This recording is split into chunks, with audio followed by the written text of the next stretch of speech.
Olá, eu sou Alexandre Jopper e estamos dando início à aula de número 20 do curso gratuito sobre a parte geral do Código Penal.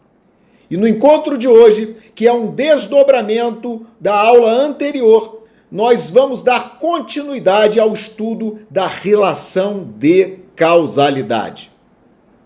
Porque já vimos que em relação aos crimes materiais, há que se ter, para se falar em fato típico, um nexo causal entre conduta e resultado. De sorte que você só poderá imputar o resultado a quem lhe deu causa. E nós vimos que o Código Penal, no artigo 13, adotou a teoria da equivalência dos antecedentes causais. Será considerada causa toda a conduta sem a qual o resultado não teria ocorrido. E para você chegar à conclusão de que existiu um nexo causal, você também já sabe que você aplicará o chamado princípio ou critério de eliminação hipotética.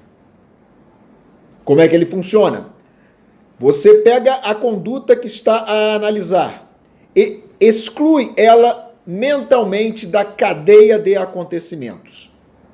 Se com a exclusão mental daquele comportamento você concluir que o resultado não teria ocorrido como ocorreu, no tempo e circunstâncias em que ocorreu, é porque aquele comportamento é causa daquele resultado. Então, o sujeito com intenção de matar, desfere tiros na vítima, a vítima é colhida pelos disparos, atingida cai já sem vida. Exclua mentalmente os disparos. Evidentemente, você concluirá que aquela pessoa não seria um cadáver. Então, aquele comportamento, desferir tiros, é reputado causa daquele resultado. E, portanto, você teria condição de imputar o resultado morte ao atirador, perfazendo assim o terceiro elemento do fato típico. A questão da relação de causalidade, ela costuma não oferecer grandes dificuldades quando o comportamento do sujeito é o único causador do resultado lesivo. A questão, ela ganha complexidade quando, ao lado do comportamento do sujeito, surgem outros comportamentos, outros fatores, outras circunstâncias, outros eventos que também influenciam ou têm interferência parcial ou até mesmo integral na produção do resultado. É o que a doutrina tradicional procurou chamar de concausas e que nós preferimos apelidar de fatores causais. Esses fatores causais que caminham ao lado do comportamento do indivíduo são praticamente fatores causais paralelos. Esses fatores causais, eles podem se classificar em duas espécies fundamentais. Ou você estará diante de um fator causal absolutamente independente à conduta do sujeito, ou você estará diante de um fator causal relativamente independente à conduta do sujeito. Quando o fator causal será absolutamente independente? Quando ele for o único e exclusivo causador do resultado. Ou seja, na verdade, a conduta do sujeito não interferiu minimamente na eclosão do evento lesivo. Ainda que o comportamento do sujeito não existisse, ainda que você o excluísse mentalmente, o resultado teria ocorrido de qualquer forma naquela precisa circunstância temporal, causado única e exclusivamente por aquele fator causal. Já nos fatores causais relativamente independentes, você tem praticamente uma conjunção causal. O que eu quero dizer com isso? Tanto o comportamento do sujeito como o fator causal influenciam, cada um com sua parcela de contribuição para a causação do resultado. E por isso ele é reputado relativamente independente. Nós veremos cada um deles. Mas é importante que você saiba, desde logo, que tanto os fatores causais absolutamente independentes, como os fatores causais relativamente independentes, eles podem se apresentar na sequência de acontecimentos antes do comportamento do sujeito, durante o comportamento do sujeito ou após o comportamento do sujeito. E por essa razão, eles se classificam em pré-existentes, concomitantes ou supervenientes. Então vamos começar a falar dos fatores causais absolutamente independentes de natureza pré-existente. O exemplo elucidativo dessa situação é de Tício. Vamos pegar o nosso personagem penal lendário, Tício, que com vontade de matar, desfere tiros contra Mévio, que é colhido pelos disparos. No entanto, vem a falecer diante de uma ingestão de veneno que precedeu aqueles disparos. Comprova-se pericialmente que a causa exclusiva da morte foi envenenamento, ocorrido antes dos tiros. Ora, típico caso de fator causal, o envenenamento precedente, típico caso de fator causal absolutamente independente, porque foi o único causador do resultado, pré-existente, pois o envenenamento ocorrera antes do comportamento de Tício de efetuar os tiros. E o fator causal absolutamente independente, de natureza concomitante. Vamos pegar esse mesmo exemplo de Tício, que com intenção de matar vem por trás da vítima Mévio e desfere disparos. Só que, no mesmo instante em que Mévio é colhido pelos disparos efetuados em suas costas, ele sofre um fulminante derrame cerebral, sendo este evento neurológico o único causador de sua morte. Ou seja, aquele derrame cerebral funciona como um fator causal absolutamente independente, foi o único exclusivo causador do evento morte, que se deu juntamente com o comportamento de Tício de efetuar os disparos. E por isso é reputado concomitante. Terceira situação.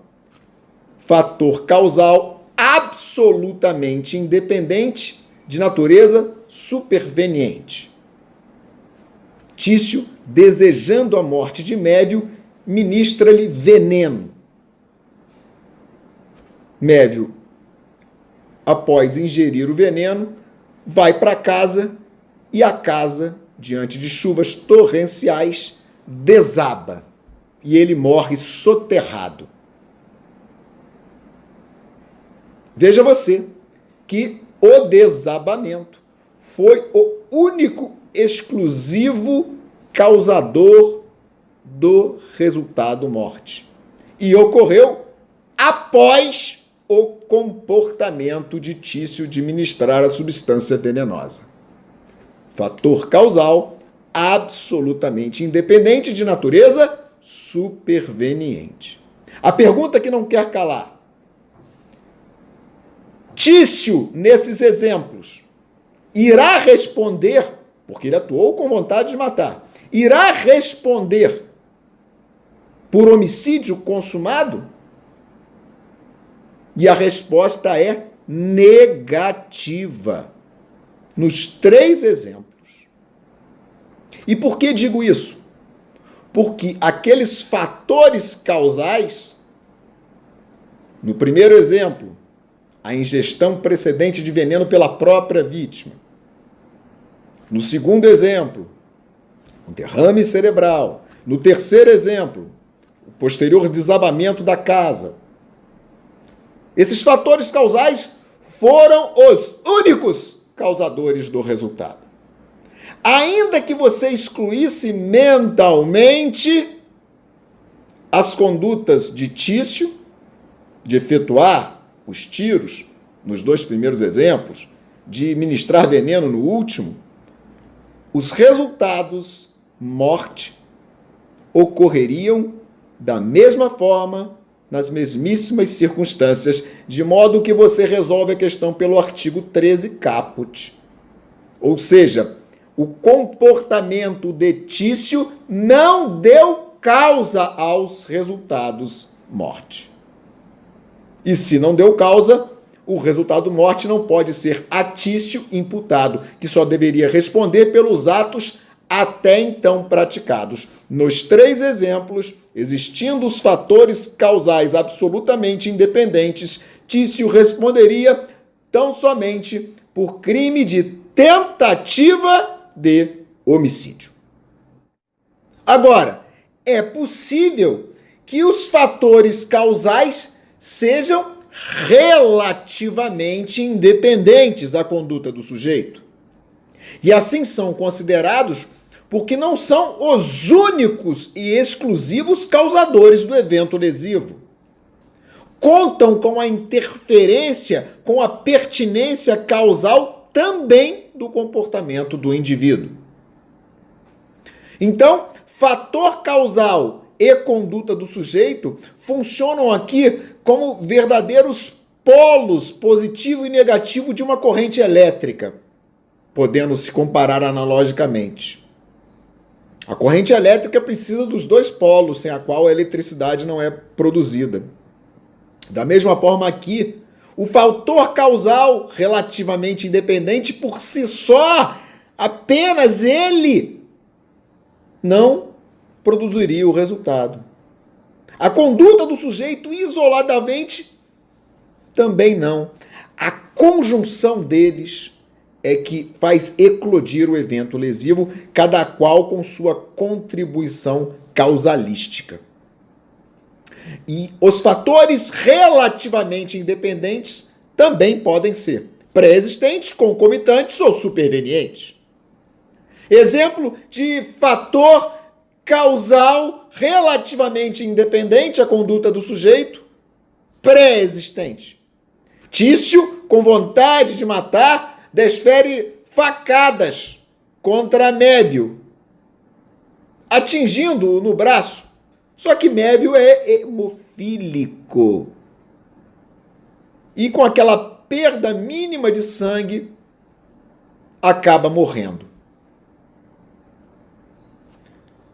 Perceba neste exemplo que, ao contrário das situações de fatores causais absolutamente independentes, a condição pré-existente de hemofilia por si só não mataria Mévio. Foi necessária a conjunção deste estado pré-existente, fisiológico, com a conduta de Tício de efetuar os golpes de faca. E por essa razão, se você aplicar neste exemplo o critério de eliminação hipotética, você vai concluir que não fossem as facadas, não fosse o comportamento de Tício, que agiu com a intenção de matar, a vítima não teria morrido como morreu na exata situação e tempo em que faleceu. E se assim ocorre, é porque a conduta de Tício é reputada causa do resultado. Embora, ao lado dela, tenha existido uma situação, um fator causal relativamente independente, pré-existente, que era a hemofilia da vítima. Se a conduta de Tício nessa situação foi causa do resultado, este resultado a ele será imputado e Tício responderia por crime de homicídio consumado. Outra situação é a do fator causal relativamente independente concomitante. Tício, querendo matar, começa a desferir tiros em Mévio, que diante daquela situação estressante de ser alvejado por disparos de arma de fogo, tem um infarto.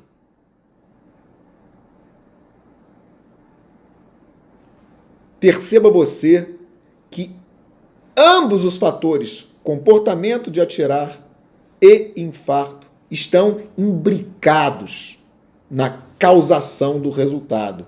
E mais que isso, além do infarto ser um fator meramente relativamente independente, porque este não ocorreria, não fosse o estresse e o susto do ataque, ele se deu juntamente com os tiros. Aplicando-se o procedimento hipotético de eliminação, você chega à óbvia conclusão de que não fossem os disparos, o resultado não teria ocorrido como ocorreu no exato instante em que ocorreu. E por esse motivo, aplicando-se o artigo 13, caput, você vai imputar o resultado morte ao atirador, ao Tício. Ele responderia por homicídio doloso consumado, conquanto tem existido contribuição daquele fator causal relativamente independente, pertinente ao ataque cardíaco. Agora temos uma terceira situação, que é o fator causal relativamente independente de natureza superveniente. E aqui as suas orelhas devem ficar muito aguçadas. A sua atenção deve ficar triplicada. Porque é justamente aqui, meus amigos, que 70%, 80% das questões envolvendo relação de causalidade, elas têm domicílio. Na grande maioria das situações em que a relação de causalidade é cobrada nos concursos públicos, é cobrada a situação do fator causal relativamente independente de natureza superveniente. Então, Tício, querendo matar Mévio, desfere disparos, a vítima é colhida pelos disparos, ela é socorrida, levada ao hospital e vem a morrer no hospital diante de um grande incêndio que toma todo o estabelecimento, que liquida, que incinera todo o nosocômio. Esse incêndio é um fator causal absolutamente independente, Alexandre? Não. Ele é relativamente independente. E por quê? Porque não fossem os disparos efetuados por Tício, a vítima não teria sido levada ao hospital, onde morreu por força daquele evento. Evento este que ocorreu após os disparos. Daí nós temos o incêndio, um fator causal relativamente independente, de natureza superveniente. Ah, mas Alexandre, se esse incêndio, se esse evento superveniente, ele é relativamente independente, você deveria seguir, em tese, a mesma solução dada nos dois exemplos anteriores de fatores causais relativamente independentes, pré-existentes e concomitantes. Ora, se você excluísse mentalmente a conduta do atirador, a vítima não teria ido para o hospital e não teria morrido. Só que nessa específica situação de fator relativamente independente, de natureza superveniente, você deve averiguar se a situação se encaixa na exceção contemplada no artigo 13, parágrafo 1º do Código Penal, que diz o seguinte: a superveniência de causa relativamente independente exclui a imputação quando, por si só, produziu o resultado.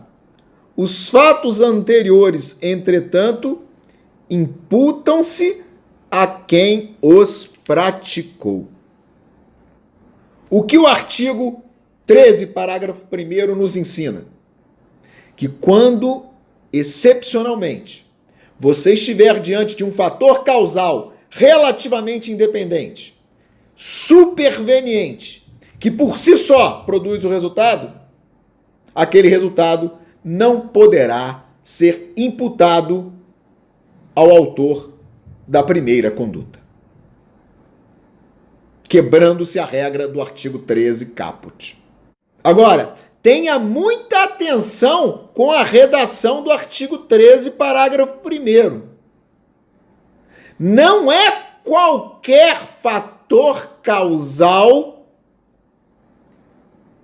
relativamente independente, superveniente, que fará com que você exclua a imputação do resultado ao praticante da primeira conduta. Não. O artigo em comento só será aplicável quando você estiver diante de um fator causal relativamente independente, superveniente, que por si só produziu o resultado. O que o código quer dizer com por si só produziu o resultado? Obviamente, esse por si só não quer dizer que o fator causal é o único causador do resultado, porque se assim o fosse, ele não seria relativamente independente, ele seria absolutamente independente. Então, o artigo 13, parágrafo 1º, que tem uma redação, de certa forma, imperfeita, ele deve ser bem entendido. O por si só ali descrito quer dizer que aquele fator causal relativamente independente, superveniente, saiu completamente da linha natural de desdobramento físico causal dos acontecimentos. Ele se desviou da rota natural de acontecimentos que foram originados do comportamento do sujeito, passando a produzir um novo processo causal. Lembram do exemplo do sujeito, do Tício, que atira contra Mévio, que Mévio vai para o hospital e morre diante de um incêndio? Esse incêndio é um fator causal relativamente independente, superveniente, que por si só produziu o resultado. Por quê? Porque o incêndio não guarda qualquer relação de desdobramento com o comportamento de disparar empreendido por Tício. Sai da linha normal de acontecimentos. Produz um novo processo extraordinário. Um acontecimento que escapa da linha de desdobramento físico causal.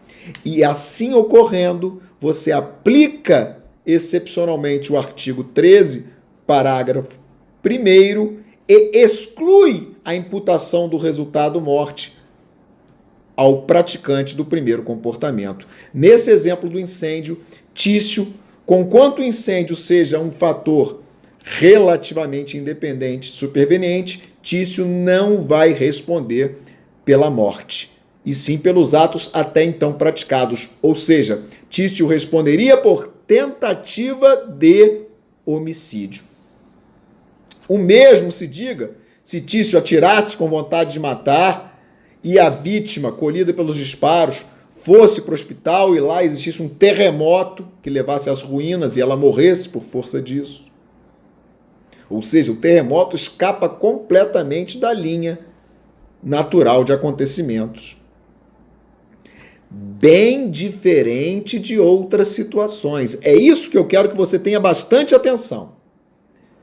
Nem toda causa relativamente independente, superveniente, enseja a solução excepcional do artigo 13, parágrafo 1º, que somente é aplicável quando esta produz um novo processo causal. Se o fator causal se mantiver na linha natural de acontecimentos, o sujeito responde pelo resultado. Então, se Tício atira contra Mévio, Mévio é levado ao hospital e tem uma parada cardiorrespiratória durante a cirurgia de extração das balas, você tem homicídio consumado em relação ao atirador. Por quê? Porque nesse exemplo você não iria aplicar o artigo 13, parágrafo 1º, mas sim o artigo 13, caput. E por que digo isso? Porque aquela parada cardiorrespiratória durante a operação para a extração das balas está na mesmíssima linha de desdobramento causal originada dos tiros. Perceba você, disparos, ferimentos, operação para extrair as balas em que ocorreu o resultado morte por força de uma parada cardiorrespiratória. Ou seja, a parada cardiorrespiratória tem estrita relação sequencial causalística com os disparos perpetrados por Tício. E se está na mesma linha de desdobramento físico-causal, você não aplica o noticiado parágrafo 1º do artigo 13, porque aquela parada cardiorrespiratória, por si só, não produziu o resultado. Por esta razão, você deve, quando estiver diante de um fator relativamente independente, superveniente, analisar simplesmente o seguinte: esse fator superveniente, relativamente independente, produziu um novo processo causal? Saiu da linha de desdobramento físico causal, como é o caso do incêndio, do terremoto, de eventos extraordinários que em nada se relacionam com o comportamento originário do sujeito? Em caso positivo, você aplica o artigo 13, parágrafo 1º e não imputa o resultado ao praticante da conduta inicial, que deve responder por crime tentado. Ao passo que, se você concluir que aquele fator causal relativamente independente, superveniente, se encontra na mesma linha de desdobramento físico-causal, ou seja, um desdobramento natural, originado, relacionado ao comportamento do sujeito, neste caso você não aplica o parágrafo 1º, artigo 13, você não aplica a exceção ali referida e aplica o artigo 13 caput e imputa o resultado ao sujeito. Encerrando o nosso encontro, é importante tecer algumas considerações sobre a chamada teoria da imputação objetiva, que tem em Klaus Roxin, em Jacobs, os seus mais destacados defensores. Apesar do nome, não há como ignorar que trata-se, na verdade, de uma teoria da não imputação objetiva do resultado e que tem por objetivo, segundo noticiam seus defensores, corrigir certas imperfeições da adoção da teoria da equivalência dos antecedentes causais, que poderia levar esta última a injustas imputações de resultados. E qual é o ponto-chave da teoria da imputação objetiva? É a de que somente se pode imputar, atribuir o resultado a um comportamento que tenha criado uma situação ou incrementado uma situação de risco proibido, de risco não permitido. E que tenha, diante da criação dessa situação de risco não permitido, de risco proibido, um resultado lesivo. Desta forma, para a teoria da imputação objetiva, jamais você poderia imputar o resultado a alguém que tivesse contribuído, incentivado, incrementado ou produzido uma situação de risco permitido, ainda que o resultado lesivo tenha ocorrido. Alexandre, pode exemplificar isso? Claro. Vejamos situações de injustos dolosos, ao olhar da teoria em análise. Uma mulher que detesta o seu marido, o incentiva a praticar taekwondo, jiu-jitsu, torcendo ferozmente para que ele, em uma competição ou em uma aula, seja golpeado e quebre o pescoço.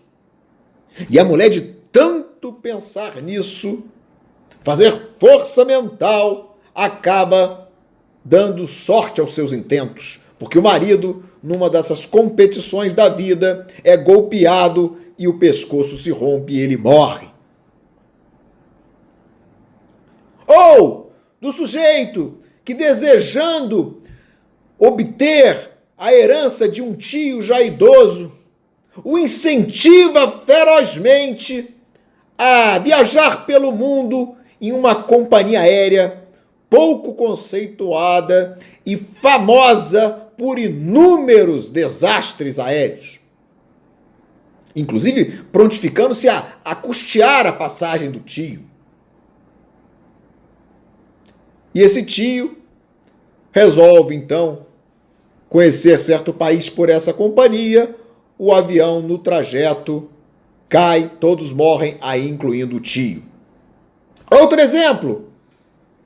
O marido, desejando a morte da mulher, a incentiva a viajar por uma rodovia famosa por inúmeros desastres automobilísticos.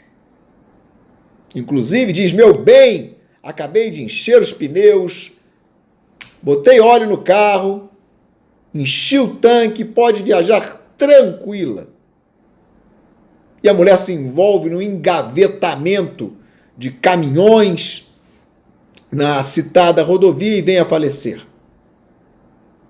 Para os adeptos, então, da teoria da imputação objetiva, não existiria possibilidade de se imputar o resultado morte nos exemplos fornecidos, porque as pessoas criaram ou incrementaram ou incentivaram a produção de um risco permitido.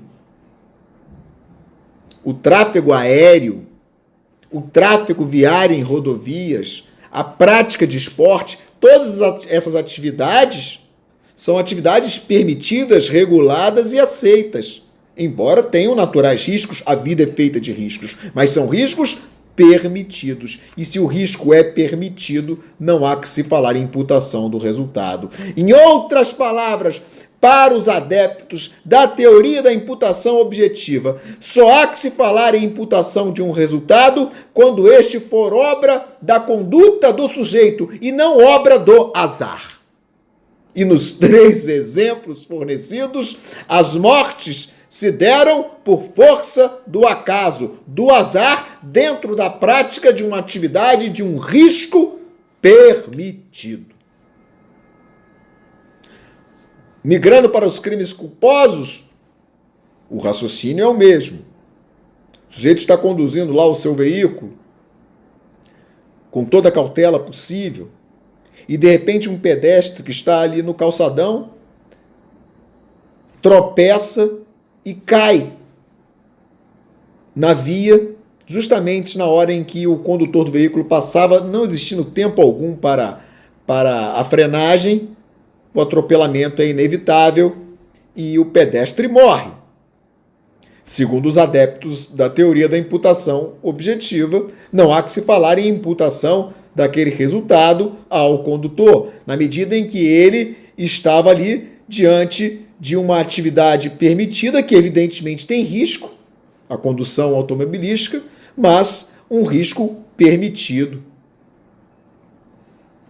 diante da observância de todas as regras de trânsito. Agora, ditas as premissas da teoria, a mesma não é isenta de críticas. E críticas, diga-se de passagem, bastante razoáveis. Com muita perfeição, Henrique de Bernard já chegou até a questionar a própria utilidade da teoria da imputação objetiva.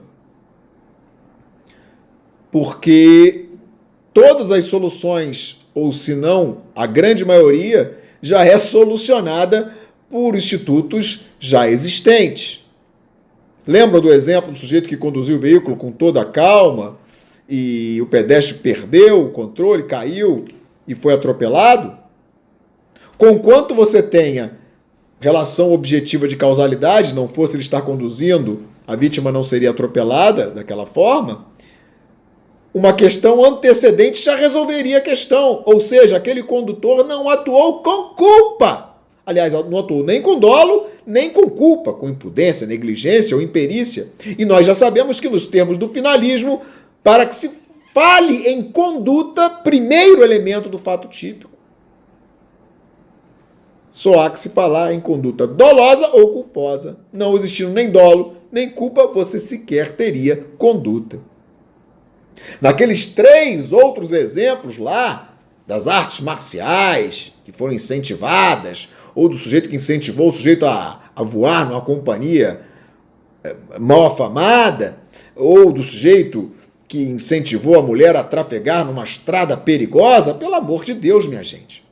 Nesses casos, você não precisaria socorrer a teoria da imputação objetiva, você não teria sequer conduta. Se você punisse criminalmente essas pessoas, você estaria punindo meras intenções, meros desejos. Porque em nenhum momento aquelas pessoas praticaram comportamentos tendentes à prática do resultado.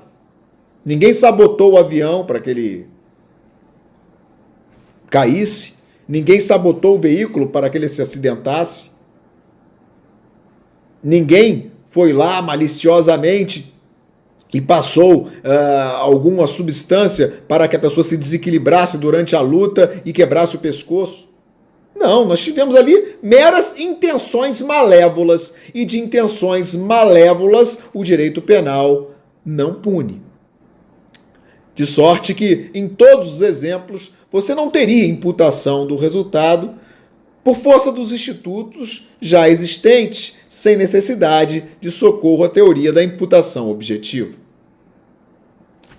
Os adeptos dela ainda falam que não há que se falar em imputação do resultado quando o sujeito não cria a situação do risco ou, pelo contrário, a diminui. É o exemplo do bombeiro que, para salvar uma pessoa que está presa numa casa em chamas, a arremessa pela janela e essa pessoa quebra o braço na queda. Não se poderia, segundo os adeptos da teoria em estudo, se imputar o resultado lesivo produzido na pessoa, daquelas lesões, porque o sujeito, do contrário, diminuiu a situação de risco. Ora, minha gente, aqui também a teoria da imputação objetiva é dispicienda, porque o assunto já seria resolvido pelo chamado estado de necessidade de terceiro. É uma teoria, por esses motivos, que ainda está em construção, apesar de muitos autores a encararem como uma grande novidade, um milagre jurídico. A bem da verdade, é uma teoria claudicante em inúmeros aspectos, nebulosa, e que ainda, segundo as palavras do próprio Roxin, ainda está em elaboração, em aperfeiçoamento. Minha gente querida, fica aqui o meu muito obrigado por sua atenção. Se apreciaram o nosso encontro, o joinha é sempre muito bem-vindo. Dúvidas, você já sabe, temos aqui o nosso e-mail, que é o canal para solucioná-las. Inscrevam-se no canal, nunca é demais repetir, pois com essa providência você sempre será notificado das aulas futuras. Um forte abraço para vocês, tudo de bom e bons estudos!